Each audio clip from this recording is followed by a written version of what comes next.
Ang ninuno. Magandang araw mga kabayan, dahil out of stock na uli lahat ng bracelet natin, paantay na lang sa Thursday dahil doon uli tayo magbubukas. Plus, meron tayong super promo na dapat abangan sa Thursday para sa mga bracelets. Sa ngayon ang available natin ay ang pinakabagong hoodie at t-shirts, likha, Haring Balaw hoodies and t-shirts. Pakicheck na lang ang link para sa mga interesado sa comment section. Maraming salamat. More information about sa merch sa dulo ng video. Ang kwentong ito ay hango sa totoong buhay. Mula ito sa isa nating kabayan na itago na lang natin sa pangalang Luis. Walang eksaktong taon. Probinsya ng Rizal. Nang mga panong ito, namumuhay ng simple sa isang pamayanan sa probinsya ng Rizal itong si Luis. Mula sa angkan ng magsasaka, may malawak na lupain ang kanyang mga magulang at ito ang kanilang pinagkukunan ng pang-araw-araw na pangangailangan. Masasabing medyo nakakaangat sa karamihan ang pamilya ni Luis. Ngunit napakabait na tao ng kanyang mga magulang. Ugali nilang tumulong sa mga kapitbahay na kapos. Isa nga sa mga natulungan nila, ang kaibigan ni Luis na itago na lang natin sa pangalang Dadong. Nakatira ang pamilya nito sa pinakadulo ng kanilang baryo. Wala na masyadong bahay sa gawing iyon. Napapaligiran pa ito ng matataas na damo. Ang tahanan ng mag-anak, nakatagilid na. Sira-sira na din ang bubong. Maging ang dingding nito ay gawa sa pinagtagpi-tagping sako. At dahil tauhan ng kanyang ama sa palayan ang tatay ni Dadong, nagpa siya itong tulungan ang mag-anak. Ipinagawa ang kanilang tahanan, binigyan ng maliit na lupang sakahan. Hindi lang ang pamilya ni Dadong ang natulungan ng ama ni Luis. Siya ang takbuhan ng lahat ng kababaryo nila. Dahil maliban sa pagiging magsasaka, isa din itong kilalang manggagamot. Ngunit sa kabila ng kahusayan nitong taglay, ni minsan ay hindi naningil ang matanda. Sa halip siya pa ang nagbibigay sa mga kapos nilang pasyente. Bagay na lagi namang napupuna ng nanay ni Luis. Aba Kanoy, hindi naman kaya tayo ang maghirap niyan sa huli. Halos lahat ng lumalapit sa'yo, inaabutan mo. Wika ni Aling Bebang. Ay nako Bebang, hayaan mo na. Ang pera materyal na bagay lang. Hindi mo pa rin madadala sa hukay. Oo, kailangan natin ng pera sa mundong ito. At yun ang dahilan kung bakit ako nag-aabot sa mga nangangailangan. Ito ang palaging tugon ni Mang Kanoy sa kanyang asawa. Sa tuwing pupuntahan siya nito, palagi ding itinuturo ng matanda sa kanyang mga anak ang pagiging matulungin. Bagay na isinasabuhay naman ni Luis, kaya marami din ang nagigiliw sa binata. Ngunit sa kabila ng kagandahan ng kalooban, hindi naman na biniyayaan ng magandang panlabas na anyo ang binata. May malaki itong nunal sa dulo ng kanyang ilong at kirat ang kaliwang mata. Tampulan din ito ng pangaasar sa kanilang baryo. Sa paunguna ng nakakatandang kapatid na si Hador, hindi naman pinapansin ni Luis ang mga pang-aalipusta sa kanya dahil na din sa bilin ng ama. Anak, gawan mo ng kabutihan ng mga taong nang aalipusta sa pagkatao mo. Dahil doon ka nila makikilala. Kung hindi man nila makita ang kagandahang loob mo, sila ang may problema. Itinatak ni Luis ang mga katagang ito sa kanyang isipan. At kahit na umabot pa sa puntong nabubugbog na siya dahil sa sobrang pagpapakumbaba, Patuloy pa din ito sa pagtulong at pagiging mabait. Kaso nga lang lingid sa kaalaman ng lahat na may angking husay sa pakikipaglaban ang binata. Tinuruan nito ng kanyang tiyuhin na itago na lang natin sa pangalang Nonong. Pinili nitong linangin ang pangangatawa ng binata upang sana'y gamitin pang depensa sa sarili. Ngunit sa kasamaang palad ni minsan ay hindi ito ginamit. Ano ka ba naman, Luis, oh? Tignan mo nga yung mukha mo. Kapangit mo na nga. Nagkabukol ka pa at pasa. Bakit ba kasi hindi ka lumaban? Tanong ni Nonong nang minsang pumunta ang binata sa kanya upang magpagamot. Hindi naman po sila kailangang pansinin, Chong. At isa pa, ayoko talagang nakakasakit. Tugon ni Luis. Ay nako, wag lang sanang mangyari na mapatay ka dahil sa kabaitan mong bata ka. Paminsan, gamitin mo rin yung bakal mong kamao. Ang lakas-lakas mo eh.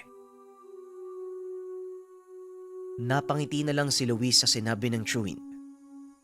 Dahil kahit anong gawin at sabihin nito sa kanya, nananatili ang panata ni Luis ng hindi manakit ng tao. At dahil din sa katangiang ito, tuluyang nagbago ang buhay ng binata. Habang naglalakad pa uwi, nakasalubong nito ang iika-ikang matanda, duguan at puro pasa ang muka. Dali-dali niya itong nilapitan at inalalayan sa pagtayo. Halos hindi na makapagsalita ang matanda dahil putok na ang labi nito. Panay pa ang tulo ng dugo sa kanyang bibig. Tatang, ano pong nangyari? Bakit ganyan po yung itsura nyo? Tanong ni Luis. Tinignan nito ang pinagmula ng matanda. Natanaw nito ang tatlong kalalakihang may dalang pamalo. Alam ni Luis na ang matanda ang habol ng mga ito.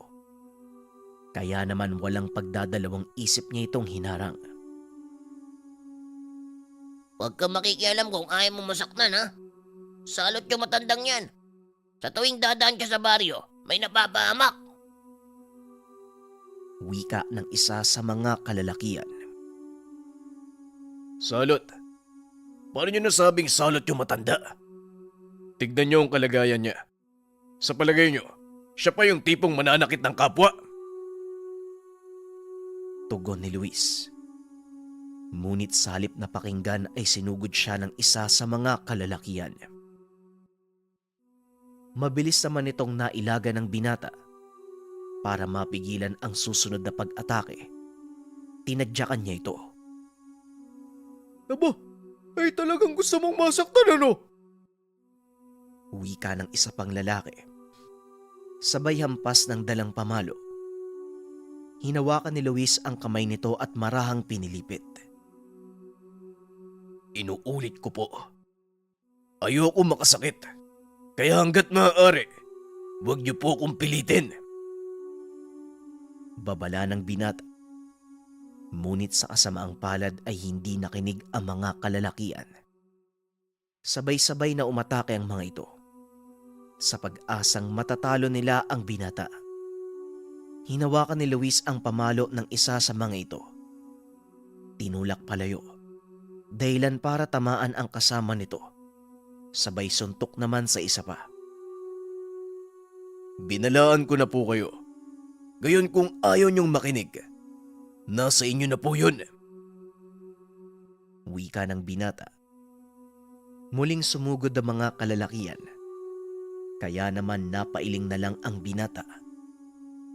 Malakas sa suntok sa sikmura ang tinanggap ng mga ito mula sa binata. Dahilan para mawalan sila ng malay. Matapos makipaglaban, binalikan nito ang matanda. Tatang, ayos lang po ba kayo? Kaya niyo po bang maglakad? Tanong ni Luis. Ayos lang ako, iha. Kailangan ko lang ng pahinga. Salamat pala sa tulong mo. At pasensya ka na. Pati ikaw ay nadamay. Tugon ng matanda.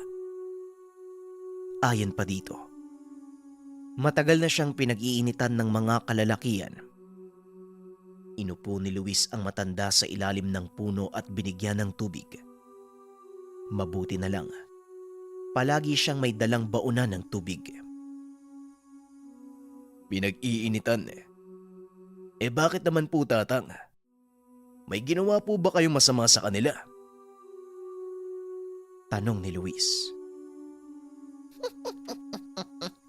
Sa edad kong to, sa tingin mo makakagawa pa ako ng masama? Pinagkakamalan nila akong aswang, mangkukulam, o hindi kaya mambabarang. Ibinibintang din nila sa akin ang kamalasang nangyayari sa tuwing dadaan ako. At ang tatlong yon, natalo sa sugal. Nagkataong napadaan ako. Kaya ako ang napagbalingan ng init ng ulo. Napailing si Luis sa sinabi ng matanda. Ay nako, pero teka. Ano po bang pangalan niyo, Tatang? Tanong ni Luis. Ay, tawagin mo na lang akong Simon. Ikaw, hindi ba Luis ang pangalan mo? Nagulat ang binata dahil ngayon niya lang nakita ang matandang iyon. Teka, paano niyo po nalaman ang pangalan ko? Tanong ni Luis. Nako, huwag ka nang magtaka. Dahil sa tagal kong naninirahang sa baryong ito, kilala ko na ang halos lahat ng naninirahan. Tugon ni Tatang Simon. Hindi naman kita madalas makita dito eh. Saan ka po ba banda nakatira? Hindi na mahalaga kung saan ako nakatira. Nakikita ko ang kabutihan mo, maging ang pagiging mapagkumbaba. Dahil dito, napatunayan mong karapat-dapat ka para dito. Muling wika ni Tatang Simon. May kung anong dinukot sa kanyang bulsa. Inilahad ang palad. Nakita ni Luis ang isang maliit na puting butil na hugis buto ng kalamansi. Ano po to, Tatang? Tanong ni Luis. Ito ang pinakamahalaga kong pag-aari. Ipinagkakaloob ko sa iyo bilang kapalit ng pagiging mabuting tao. Ingatan mo ito at gagabayan ka ng mutsyang ito sa iyong buhay. Tugon ni Tatang Simon. Ikinuyom ng binata ang kamay nito at nagsalita. Kung mahalaga po sa inyo ang bagay na yan, bakit nyo naman po binibigay sa akin? Hindi ko po yan matatanggap. Napangiti si Tatang Simon. Inilagay ang mutya sa palad ng binata. Tapos na ang tungkulin ko sa mutsyang iyan, iho. Nahanap na nito ang kanyang bagong paglilingkuran. Kaya sana, tanggapin mo ito ng buong puso. Muling wika ni Tatang Simon. Kagad siyang tumayo. Nakatalikod si Tatang Simon kay Luis ng mga sandaling iyon. Laking gulat ng binata nang humarap ito sa kanya. Ano pong nangyari sa sugat niyo, Tatang? Bakit po biglang nawala? Tanong ni Luis. Mauunawaan mo din ang mga bagay-bagay sa susunod na mga araw. Ay sa ngayon, umuwi ka na muna at magdidilim na. Siguradong hinahanap ka na ng iyong ama. Tugon ni Tatang Simon. Nag-aalala ang binata. Paano naman po kayo? Ihatid ko na po kayo. Saan po ba kayo nakatira? Napangiti ang matanda at muling nagsalita. Hindi na, iho. Kaya ko ang sarili ko. Sige na, umuwi ka na. Dahil sa pagpupumilit ng matanda, kagad na ding umalis si Luis. Habang nasa daan ay pilit nitong inisip ang nangyari. Lalo na nang biglang mawala ang mga sugat ng matanda. Sa kalagitnaan ng paglalakbay ng diwa, biglang napahinto sa paglalakad si Luis dahil nakarinig ito ng maliit na boses. Tigil! Mahuhulog ka sa bangin! Laking gulat ni Luis dahil mali pala ang kanyang daanan. Nakarating ito sa tabing ilog kung saan kinaina ng tubig ang malaking bahagi ng pangpang. Dali-daling umatras ang binata at huminga ng malalim. Laking pasasalamat nito dahil hindi siya nahulog sa bangin. Lalo pa at napakalakas ng agos ng ilog ng mga sandaling iyon. Ngunit ang ipinagtataka ng binata kung saan nanggaling ang boses na pumigil sa kanya. Naisip na lang nito na marahil guni-guni lang ang bagay na yun. Nagpatuloy ang binata sa paglalakad hanggang sa makarating ito sa kanilang tahanan. Sakto namang nanggagamot ang ama. Akmang papasok na ito sa kwarto nang bigla na naman niyang marinig ang maliit na boses. Mangkukulam. Mangkukulam yung matandang babaeng katabi ng bata. Sabihin mo sa tatay mo, baka pati siya mapahamak. Napatigil si Luis at tinitigan ang matandang babae. Nakita nito na medyo kakaiba nga ang kilos at ang malala pa. May kung ano itong inuusal. Sakto namang tapos na ang kanyang ama sa panggagamot. Dadaluhan na nito ang sinasabing matandang babae. Dali-daling hinawakan ni Luis ang kamay ng ama at nagmano. "Mano po tay? Magandang gabi po." Wika ng binata sabay titig sa matandang babae. Bigla naman itong tumayo at nagpaalam na aalis. Akmang pipigilan pa sana ito ni Mang Kanoy. Ngunit huli na dahil nagmamadali itong lumabas ng bahay. Ano kaya nangyari sa isang yon? Bueno, bakit ka ginabi, Luis? Tanong ni Mang Kanoy. "Pasensya na po tay, medyo nalibang lang po ako sa paglalaro ng basketball." Tugon ng binata. Sa pagkakataong iyon, sigurado na siyang may narinig siyang boses. Matapos ang pakikipag-usap sa ama, kagad pumasok ng kwarto si Luis. Habang nagbibihis ay napatitig ito sa salamin. Nanlaki ang kanyang mga mata nang makita ang maliit na nilalang. Nakaupo ito sa kanyang balikat. Bagyang natakot si Luis sa nakita. Ngunit pinili niyang maging kalmado. Tinitigan ang nilalang at nakitang nakangiti ito sa kanya.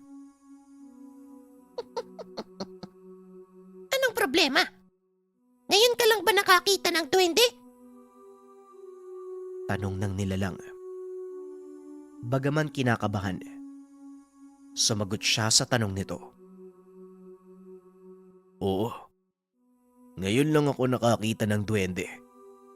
Kaya pakiusap, huwag mo akong sasaktan." Tugon ni Luis. Tumawa ng malakas ang duwende at muling nagsalita. Sino naman na nagsabi sa iyong sasaktan kita? Nandito ako dahil sa mutsyang nasa bulsa mo. Muling wika ng nilalang. Dali-dali namang kinuha ng binata ang ibinigay ni Tatang Simon sa kanya. "Ito ba yun? Ito ba yung mutsyang sinasabi mo?" Muling tumawa ang duwende. Sa pagkakataong iyon, tumatalon pa ito. Oo, yan nga ang mutya. Mabuti napasa kamay mo yan, no? Isang mabuting tao. Nga pala, ako si Katnog. Prinsipe ng mga duwendeng limbaon. Wika ni Katnog. Kaunting kaalaman, ang mga duwendeng limbaon, kadalasang naninirahan sa mga puno Taliwas sa nakasanayan nating paniniwala. Ang uri ng mga duwending ito ay kadalasang gabay ng mga mutya. Mas malakas kung ihahambing sa pangkaraniwang duwende. May kakayahan din silang pumasok sa katawan ng isang tao at gamitin ito. Balik tayo sa kwento. Tumangulang si Luis at nagpakilala din sa nilalang. Kung ganun, maaari mo bang sagutin ang tanong ko, Prinsipe Katnog? Tanong ni Luis. Huwag ka masyadong formal. Panginoon ang turing ko sa'yo. Dahil ikaw ang pinili ng mutya ng kalamansi. Tawagin mo ko sa aking pangalan. At oo, maaari kong sagutin ang tanong mo. Hindi lang yun. Maaari ko ring tuparin ang kahilingan mo. Basta hindi ka makasarili. Tugon ni Katnog. Huminga ng malalim si Luis. Dahil alam nito na maaaring makapagpabago ng kanyang paniniwala ang mga bagay na sasabihin ng duwende. Ito ang una kong tanong. Paano ko napili ng mutya? Wika ni Luis. Simple lang ang sagot yan. Dahil ikaw lang naman ang nandun nung binugbog ng mga kalalakihan si Tatang Simon. Hindi, biro lang. Ikaw ang napili ng matandang yun. Dahil sa kabutihang nakita niya sa'yo. Tugon ni Katnog. Ikaw naman, anong kaugnayan mo sa mutyang ito? Muling tanong ni Luis. Ako? Ako ang gabay ng mutya. Kaya kung kanino mang kamay mapunta ang mutya, siguradong nandun din ako. Pinaliwanag ni Katnog ang lahat sa binata para mas maunawaan nito ang lahat. Ayon sa duwende, isinilang ang mga gabay kasabay ng mutyang pinangangalagaan nila. Sa oras na makapili ng Panginoon ng mutya, saka pa lang sila magkakaroon ng katawan. Salamat sa paliwanag, Katnog. Pero sa totoo lang, wala pa rin ako maunawaan. Wika ni Luis. Kagaya nga ng sinabi ni Tatang Simon, malalaman mo din ang lahat pagdating ng panahon. Sa ngayon, kailangan mo nang magpahinga. Madaling araw na. Matapos magsalita ay bigla itong naglaho. Kinabukasan ay maagang nagising ang binata. Paglabas nito ng kwarto ay nakahain na ang agahan. Luis, kumain ka na at sumunod sa tatay mo. Nauna siya dun sa bukid eh. Kailangan masimulan ng maaga ang paggapas ng palay. Biglang naalala ng binata na araw ng gapasan at kailangan ng ama ang tulong. Dali-dali namang kumain ng agahan ng binata at nagpunta sa palayan. Pagkarating sa bukid, hindi pa nagsisimula ang paggapas. Pero napakarami ng tao. Halos 5 ektaryang palayan ang ipapagapas nila ng araw na yun. Kaya marami-rami din ang tao. At alam ng binata na hindi nila ito kayang tapusin sa loob ng isang araw. Nakigapas na din si Luis at ang kanyang ama. Maging ang pamilya ni Dadong. Nakitulong na din para kahit papano mapabilis ang kanilang trabaho. Mag-aalas 4 na ng hapon. Nangangalahati pa lang ang nagapas. Nagpasya si Mang Kanoy na itigil na ang gapasan at bukas na ito ituloy. Nakakapagod ang araw na to. Luis, magpaiwan ka dito ngayong gabi para bantayan ang mga nahakot na uhay ng palay. Papahatiran na lang kita ng hapunan. Mahirap na. Maraming magnanakaw sa paligid. Sayang naman kung mananakaw ang mga palay natin. Utos ni Mang Kanoy. Sanay na ang binata sa ganitong gawain. Tuwing gapasan ay nagpapaiwan siya sa kanilang kubo upang bantayan ang mga nahakot na uhay ng palay. Kasama nito sa pagbabantay si Dadong. O paano? Gaya ng dati. Sasamahan kita ha. Sandali, kukuha lang ako ng banig sa bahay. Wika ng kaibigan. Ngunit nakatuon ang atensyon ng binata sa ibang bagay. Nakatingin ito sa 4 na taong nag-uusap-usap sa kabilang bahagi ng palayan. Nang mag-isa na lang ang binata, dito na nagpakita si Katnog. Tama ang inala mo, Luis. Hindi nga pangkaraniwang tawang mga yan. Mga aswang sila. At alam ko kung anong habol ng mga yan.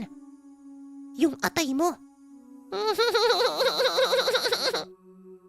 Hindi, biro lang. Naparito sila para subukang agawin sa'yo ang mutya. Bagyang kinabahan si Luis nang marinig niya ang sinabi ng gabay. Aswang? Sigurado ko ba, Katnog? Mukhang dito na ako mamamatay. Hindi ko pa nasusubukang makipag-away sa mga aswang. Wika ni Luis. Halatang halata. Nanginginig yung katawan mo. Pero huwag ka mag-alala. Akong bahala sa'yo. Tugon ni Katnog. Maya-maya pa dumating na si Dadong. Meron siyang dalang 1 galon ng tuba at ilang tuhog ng inihaw na dalag. O pre, gamot sa pagod. Pinadala ng tatay mo. Wika ni Dadong. Nakatulala lang si Luis. Pilit nitong iniisip ang sinabi ni Katnog. Maya-maya pa, nagsalita na ang gabay ng kanyang mutya. Pauwiin mo na ang kaibigan mo, Luis. Paniguradong kapamakan lang ang sasapitin niya dito. Wika ni Katnog. Kaagad namang nilapitan ng binata ang kaibigan. Dadong, may nakalimutan pala ako sa bahay. Pwede bang kunin mo yun para sa akin? Ayaw kasi ni tatay na iwanan ko yung kubo Pakiusap ng binata. Alam nitong hindi tatanggi ang kaibigan. O sige, walang problema. Sandali lang ha. Babalik din ako kaagad. Tugon ni Dadong. Lumakad na siya. Nang masiguradong wala na ito, saka naman niya kinausap si Katnog. Gaano sila karami, Katnog? Sa palagay mo, kakayanin ko ba sila? Tanong ni Luis. Agad namang lumitaw si Katnog. Nakaupo ito sa kanyang balikat. Marami sila, Luis. At kagaya ng sinabi mo, baka dito ka na mamatay. Hindi, biro lang. Tugon ni Katnog habang hinahawakan ng kanyang tiyan sa kakatawa. Puro ka namang kalokohan Yung totoo, ilan sila at kaya ba nating labanan? Tanong ni Luis. Yan ang gusto kong tanong. Marami sila at hindi mo sila kakayanin kung mag-isa ka. Pero kung magtitiwala ka sa akin at sa mutyang tangan mo, malaki ang tsansa na manalo ka laban sa kanila. Tugon ni Katnog. Huminga ng malalim ang binata. Bagya siyang kinabahan dahil ito ang unang engkwentro ni Luis sa totoong mga aswang. Nakatayo si Luis sa harapan ng kubo. Inaantay ang pagdating ng mga kalaban. Pinaliwanag naman ni Katnog ang tungkol sa kanilang kakarapin. Ang mga kalaban natin, mula sa angkan ng aswang na kung tawagin ay bangkilan, nangungulekta ng mutya ang mga ito dahil wala silang likas sa pinagkukunan ng kapangyarihan. Wika ni Katnog. Dagdag pa nito, may kakayahang magpalit ng anyo ang mga bangkilan bilang baboy ramo. Ngunit ang totoong anyo nila ay kalahating baboy at kalahating tao. Baboy ramo ang mukha sa ulo hanggang sa dibdib. Katawang tao naman mula sa tiyan pababa. Nagtataglay ng matatalas ng ngipin ang mga bangkilan. Nakausli ito kagaya ng sa baboy ramo na siyang ginagamit nila upang laslasin ang katawan ng kanilang mabibiktima. Malalakas din ang mga bangkilan. Nagagawa ng mga itong tumalon ng mataas at tumakbo ng mabilis. Alam ni Luis na mahihirapan siyang makipagsabayan sa mga ito dahil normal lang ang taglay niyang bilis. Ngunit walang kaalam-alamang binata sa mga mangyayari. Ilang minuto pa ang nakalipas. Nakarinig na ng pagkaluskos sa paligid si Luis. Kaagad ding tumayo si Katnog at muling pumatong sa balikat ng binata. Inabisuan siyang takpan ng ilong at bibig. Dahil gumagamit ng kakaibang pulbos ang mga bangkilan na maaaring makaparalisa ng kanilang biktima sa oras na malanghap ito. Naganap ng magagamit na pangtakip sa bibig ang binata sa loob ng kubo. Nakita nito ang 2 karet na panggapas ng palay. Nakasuksok sa dingding. Kaya kagad niya itong kinuha upang gamitin bilang sandata. Mukhang handa ka na, Luis. Tamang-tama. Nandito na sila. Magtiwala ka lang sa akin. Akong bahala sa'yo. Wika ni Katnog bago maglaho. Katnog, saan ka pupunta? Bakit mo ko iniwan dito? Tanong ng binata at hindi naman sumagot si Katnog. Ngunit nakaramdam ng kakaiba si Luis. Lumakas ang tibok ng kanyang pulso na tila 2 ang sabay na pumapantig. Kakaibang lakas din ang nararamdaman nito sa kanyang bisig. Napakaigpit din ng pagkakahawak nito sa karet. At ang pinakamalupit pa, biglang nagliwanag ang tingin ng binata. Nakakakita ito sa dilim. Napangiti si Luis dahil alam niyang ito ang sinasabing tulong ni Katnog. Isa-isang nagsipagsugod ang mga aswang. Bagyang nanigas ang katawan ng binata na tila ayaw sumunod sa kanyang kagustuhan. Huwag mong labanan. Hayaan mo nga akong kumilos para sa'yo. Wika ni Katnog. Naririnig ni Luis ang tinig nito sa isipan. Napagtanto ng binata na sumanib sa kanya ang kaibigang duwende. Hinayaan ng binatang kumilos ang kanyang katawan. Nakita nito na marahang lumalapit ang nilalang. Inikot ni Luis ang tingin at nakita niya ang kabuang bilang ng mga ito. Inumang ng binata ang hawak na karet. Nagulat si Luis nang biglang kumilos ang kanyang paa papunta sa mga kalaban. Tumalon pa itaas ang isa sa mga nilalang upang salubungin ang atake ng binata. Ibinaon ni Luis ang karet sa leeg ng nilalang.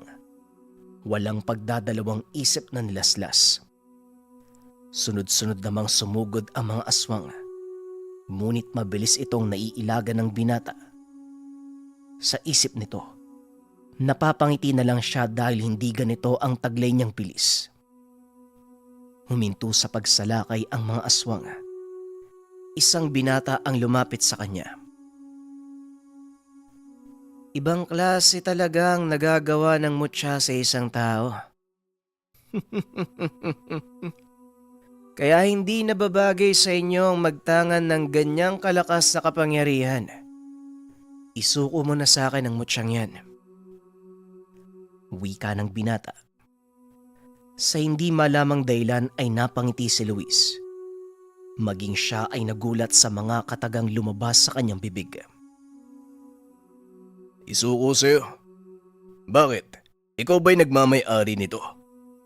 Kung gusto mong makuha ang mutya, bakit hindi mo subukang kunin? Nang galaiti ang binata. Hindi nito mapigilan ang sarili. Susugod na sana ito nang biglang may lumitaw na isa pang lalaki. Sandali lang, Rodel. Masyado mo na namang pinapairal ang init ng ulo mo. Tignan mo ang kalaban mo. Hindi siya pangkaraniwang tao. Wika ng lalaki. Kagad namang sumagot ang binata. Pero ama, ito ang tamang panahon na makuha natin ang mutsyang nasa kanya. Sa oras na matagalan pa, paniguradong mahihirapan tayo. Tugon ni Rodel. Mariin itong tinutulan ng mas nakakatanda. Hindi sa ngayon, Rodel. May mas maganda kong pinaplano at kailangan nating paghandaan ang bagay na yun.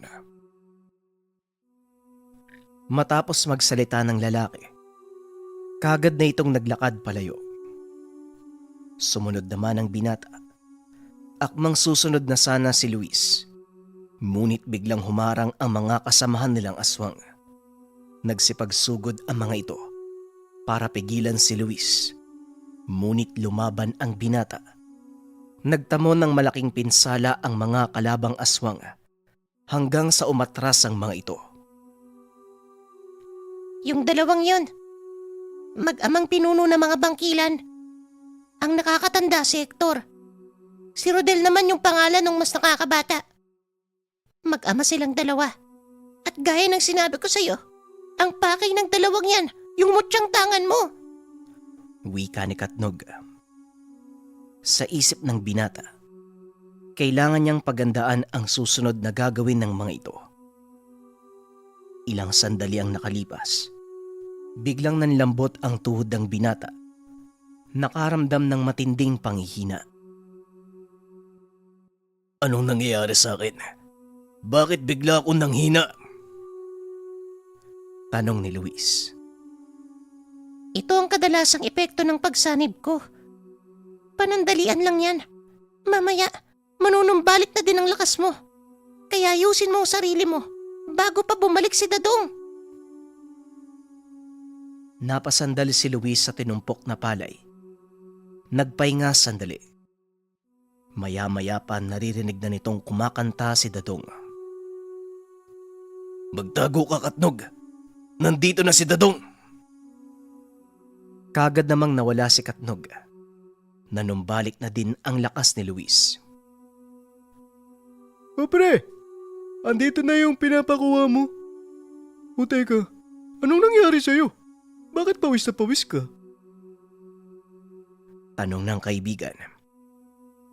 Nagdahilan si Luis na tinapos nito ang paghakot ng mga palay. Nag-inuman ang dalawa. Panay ang kwento ni Dadong. Ngunit iba ang iniisip ni Luis ng mga sandaling iyon. Nag-aalala ito sa maaaring mangyari sa hinaharap.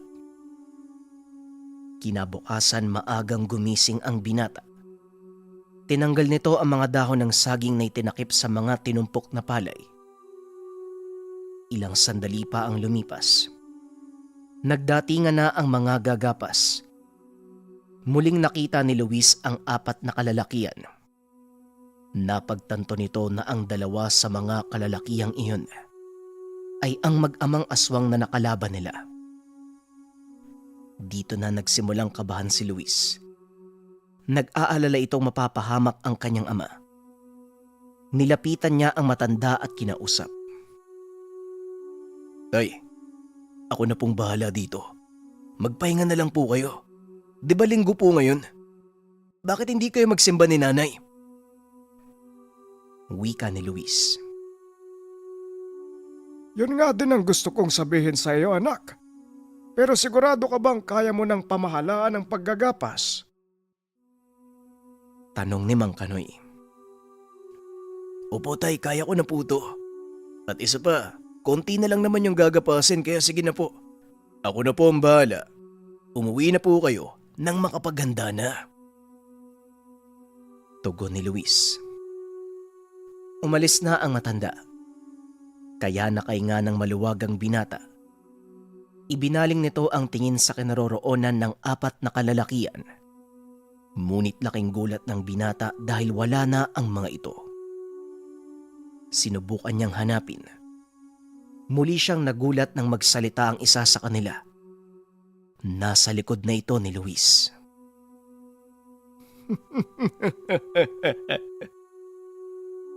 Huwag kang mag-alala. Hindi kami nandito para saktan karapatan ng sino man. Nandito kami para magtrabaho. Kahit papano, tao pa din kami. Kailangang kumayod para makakain. Kaya wala kang dapat ikabahala. Pero tandaan mo, hindi kami titigil hanggat hindi nakukuha ang mutyang nasayo. Nag-aantay lang ako ng tamang pagkakataon. Wika ng lalaki. Matapos ay kagad na itong umalis. Muli na namang kinabahan si Luis. Hindi para sa sarili, kundi para sa mga mahal sa buhay na maaaring madamay. Huwag kang magpapadala sa mga pananakot nila, Luis. Tandaan mo, hindi ko hahayaang may mangyari sa'yo. Lalo na sa mga mahal mo sa buhay. Ngayon, gamitin mo ang kakayahang taglay ng mutyang hawak mo. Matapos ang trabaho sa bukid, kagad na ding umuwi ang binata. Gabi na nang dumating ito sa kanilang tahanan. Nakita nito ang ama na nanggagamot, kaya kagad niyang pinuntahan. Magandang gabi po, tay. Ano pong maitutulong ko? Napatingin sa kanya si Mang Kanoy at ngumiti. Mabuti naman at nakauwi ka na. Oo, kailangan ko ng tulong mo dito . Maaari bang kumuha ka ng langis doon sa loob ng kwarto? Tugon ni Mang Kanoy. Dali-dali namang sumunod ang binata.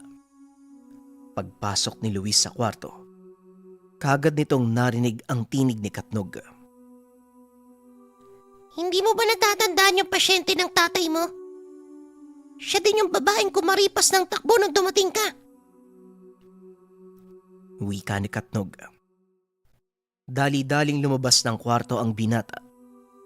Sa kasamaang palad, nahuli to ng dating dahil nakita nitong nakadapa na sa sahig si Mang Kanoy at wala ng malay. Nakita din nito ang babaeng nakatayo sa pintuan ng tahanan. Nakatitig sa kanya ng masakit habang nakangiti ng nakakaloko. Walang yaka. Anong ginawa mo sa tatay ko? Wika ni Luis. Akmang susugod na sana ito nang bigla siyang pigilan ni Katnog. Sandali lang, Luis. Mangkukulam ang babaeng yan. At paniguradong nakapagtaas na ito ng depensa. Mag-iingat ka. Mahusay sa kumbate ang mga kagaya niya. Wala silang lakas sa pisikal na laban. Ngunit mataas ang antas na kakayahan nila pagdating sa espiritual na kumbate. Wika ni Katnog. Hindi alam ni Luis ang gagawin ng mga sandaling iyon. Inaalala nito ang kalagayan ng kanyang ama. Kung ano ang maaaring mangyari kung sakaling muling magbato ng tigalpo ang matanda. Sabihin mo sa akin, Katnog, ano ang maaari kong gawin? Tanong ni Luis. Kagad namang nagpakita si Katnog sa kanyang balikat at nagsalita. Ako nang bahala sa kanya. Dalin mo si Mang Kanoy sa kanyang kwarto. Kailangan mailayo mo ang iyong ama sa dome ng matandang yan. Sa mga hindi nakakalam, ang dome ay lugar o teritoryo na nasa sakop ng isang may kaalaman sa mga dasal. Tinatawag nila ito bilang pagpapalawak ng kanilang nasasakupan. At sa mga sandaling iyon, nasa loob na ng dome ng mangkukulam ang tahanan nila Luis. Nagawa namang ialis ng binata ang kanyang ama sa lugar. Dinala niya ito sa kwarto ng matanda. Protektado ng mga dasal ang lugar na iyon dahil naroon ang altar kung saan kinukonsagra ng matanda ang lahat ng gamit sa panggagamot. Maya-maya ay bumalik si Luis. Nakita ang nagtititigan na si Katnog at ang matanda. Ilang sandali pa, napapalood na ang mangkukulam. Hindi alam ni Luis ang nangyayari, ngunit pinili ng binata ang manood. Nagtiwala ito sa sinabi ni Katnog. Ilang sandali pa ay sinapo ng matanda ang kanyang leeg na parang sinasakal ito. Nakita naman ni Luis na nakatayo lang si Katnog habang nakatitig sa matanda. Maya-maya pa ay biglang natumba ang mangkukulam at dali-dali itong bumangon. Umalis ka na, Mangkukulam. At wag na wag ka nang babalik. Dahil sa susunod, hindi lang yan ang aabutin mo sa akin. Wika ni Katnog. Kumaripas ng takbo ang matandang babae. Tatawa-tawa naman ang duwende habang sinasapo ang kanyang tiyan. Teka, Katnog. Anong nangyari? Bakit ganun yung reaksyon ng matanda? Tanong ni Luis. Kailanman, hindi mananalo sa akin ang mga kagaya niyang mahinang klase. Ang malaking pagkakamali lang ng iyong ama, hindi niya nagawang magtaas ng depensa. O siya, medyo napagod at nagutom ako. Ang daming nangyari ngayong araw. Ano bang makakain sa kusina? Napakamot na lang sa ulo si Luis. Parang bariwala lang kay Katnog ang nangyari. Habang kumakain ng binata, lumabas ng kwarto si Mang Kanoy. Sinasapo nito ang kanyang batok. Teka, ano bang nangyari? Bakit ako nasa loob ng kwarto? Nasaan na yung pasyente ko? Wika ni Mang Kanoy. Mabuti na lang at hindi nito nakikita si Katnog. Nagkatinginan ang dalawa at napangiti si Luis. Nakatulog po kayo pagkatapos ng gamutan eh. Kaya binuhat ko na lang po kayo papasok ng kwarto. Tugon ng binata. Pilit namang iniisip ni Mang Kaloy ang nangyari pero wala itong maalala. Matapos kumain ay kagad nang pumasok sa kwarto si Luis. Kinausap nito si Katnog tungkol sa nangyari. Pinaliwanag ng duwende ang tungkol sa mga mangkukulam. Ayon dito, kadalasang pinupunterya ng mga ito ang mahihinang manggagamot dahil dito nila kinukuha ang kanilang karagdagang lakas. Ang kinakatakot ko, baka naagawang higupin ng Mangkukulam ang kakayahan ng iyong ama sa panggagamot. Wika ni Katnog. Sabihin mo sa akin ang paraan kung paano malalaman. Tignan natin ang mangyayari. Sa oras na manggamot ang iyong ama at hindi nito magawang pagalingin ang pasyente, siguradong wala na ang kakayahan niyang manggamot. Kinabukasan, hindi umalis ng tahanan si Luis. Inantay nito na may dumating na pasyente. Ilang sandali pa isang lalaki ang dumating. Kagad itong sinalubong ni Mang Kanoy. Kinausap niya ito sandali. Napag-alaman ng binata na napag-utusan lang itong sunduin siya.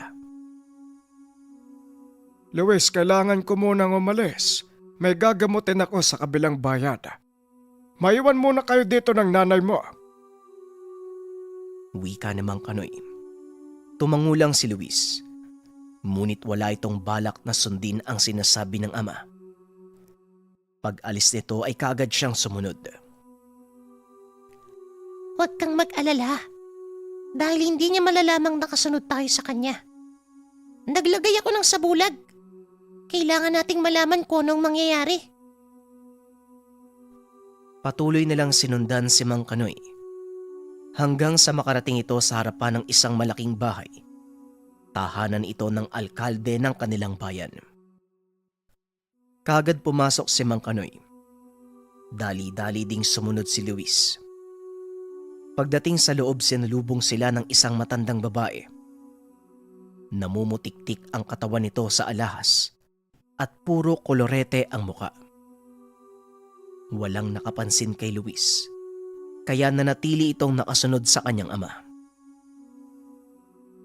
Maaari ko po bang malaman kung ano ang dinaramdam ng pasyente? Tanong ni Mang Kanoy.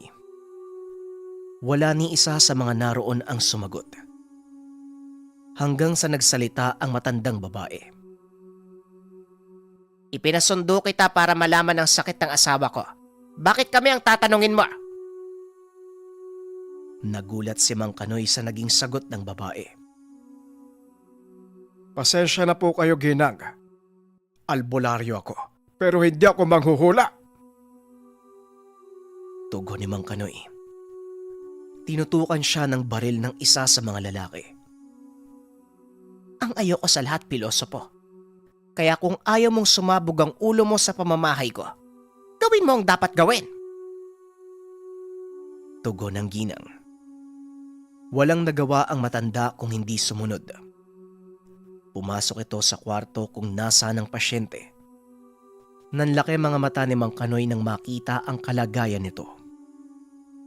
Namamaga ang buong katawan na halos hindi na nito maigalaw ang mga kamay. Nilapitan ito ni Mang Kanoy. Tinitigan. Ngunit sa kasamaang palad ay wala itong maramdaman. Dito na nag-alala si Luis. Sa hinala ng binata, wala na talaga ang kakayahan ng kanyang amang manggamot. Kikilos na sana ang binata nang biglang may pumasok na matanda. Nanlaki mga mata ni Luis dahil ang matandang iyon ay si Tatang Simon. Mukhang nagkamali kayo ng sinundo. Kanoy, tumabi ka. Ako na ang manggagamot sa taong yan. Kagad tumabi si Mang Kanoy. Napatingin naman si Tatang Simon sa kinakatayuan ng binata at napangiti. Luis, ang mabuti pa lumapit ka dito. Kailangan mong matutunan ang gagawin ko. Nagulat si Mang Kanoy nang marinig ang pangalan ng kanyang anak. Kagad namang kinalas ni Katnog ang sabulag. Tumambad sa kanila ang binata. Anong ginagawa mo dito, Luis?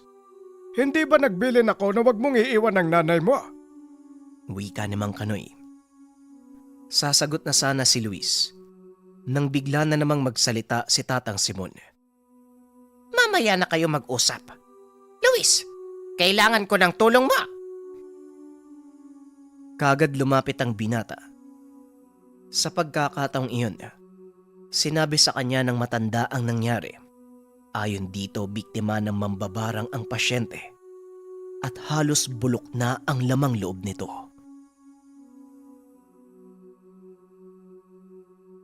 Ang i-feature nating bracelet ngayon na available sa Thursday, spiritual bracelet, Kandili for good luck and prosperity. Ang ibinibigay nito ay good fortune, prosperity, good luck. It works by attracting positive energy around its wearer, removing negative aura that's bad for business. Sa mga nangangailangan ng pampaswerte sa negosyo, sa buhay, ito ang nararapat na bracelet para sa inyo, ang Kandili bracelets na available sa Thursday. Yun lamang.